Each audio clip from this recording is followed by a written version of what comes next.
Suciawati dari kelas 10 MIPA 4. Di sini saya akan menjelaskan pembagian kekuasaan secara horizontal dan vertikal.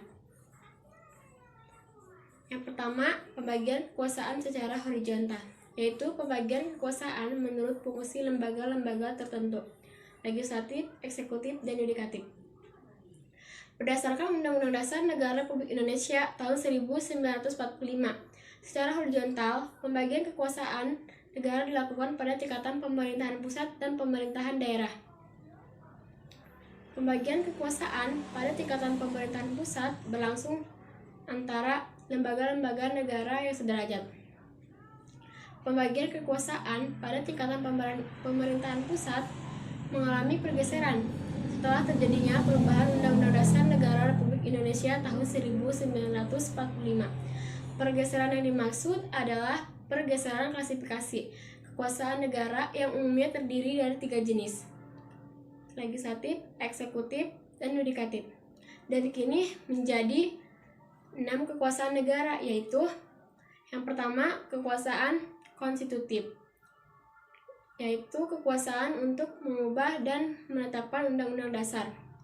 Kekuasaan ini dijalankan oleh Majelis Permusyawaratan Rakyat, sebagaimana ditegaskan dalam pasal 3 ayat 1 Undang-Undang Dasar Negara Republik Indonesia tahun 1945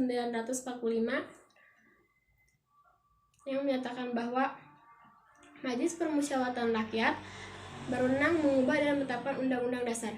Yang kedua, kekuasaan eksekutif, yaitu kekuasaan untuk menjalankan undang-undang dan penyelenggaraan pemerintahan negara. Kekuasaan ini dipegang oleh Presiden, sebagaimana ditegaskan dalam pasal 4 ayat 1 Undang-Undang Dasar Negara Republik Indonesia tahun 1945 yang menyatakan bahwa Presiden Republik Indonesia memegang kekuasaan menurut Undang-Undang Dasar Indonesia. Yang ketiga, kekuasaan legislatif, yaitu kekuasaan untuk membentuk undang-undang. Kekuasaan ini dipegang oleh Dewan Perwakilan Rakyat, sebagaimana ditegaskan dalam pasal 20 ayat 1 Undang-Undang Dasar Negara Republik Indonesia tahun 1945 yang menyatakan bahwa Dewan Perwakilan Rakyat memegang kekuasaan membentuk undang-undang. Yang keempat, kekuasaan yudikatif atau disebut kekuasaan kehakiman, yaitu kekuasaan untuk menyelenggarakan peradilan guna menegakkan hukum dan keadilan.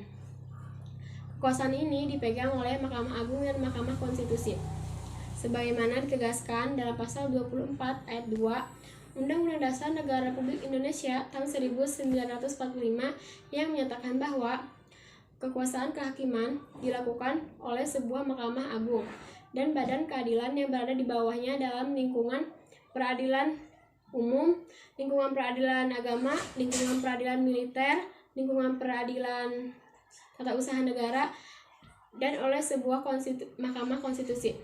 Yang kelima, kekuasaan eksaminatif atau inspektif, yaitu kekuasaan yang berhubungan dengan penyelenggaraan pemeriksaan atas pengelolaan dan tanggung jawab tentang keuangan negara. Kekuasaan ini dijalankan oleh Badan Pemeriksa Keuangan, sebagaimana ditegaskan dalam pasal 23E ayat 1 Undang-Undang Dasar Negara Republik Indonesia tahun 1945 yang menyatakan bahwa untuk memeriksa pengelolaan dan tanggung jawab tentang keuangan negara, diadakan satu badan pemeriksa keuangan yang bebas dan mandiri. Yang keenam, kekuasaan moneter, yaitu kekuasaan untuk menetapkan dan melaksanakan kebijakan moneter.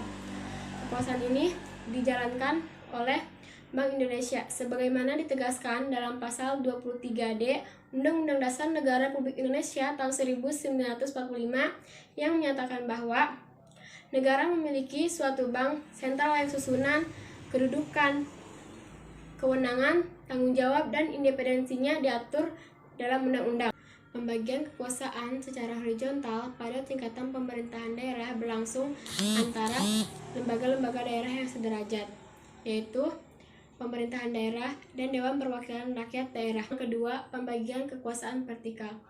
Pembagian kekuasaan secara vertikal merupakan pembagian berdasarkan tingkatannya, yaitu pembagian kekuasaan antara beberapa tingkatan pemerintahan. Pasal 18 ayat 1 Undang-Undang Dasar Negara Republik Indonesia tahun 1945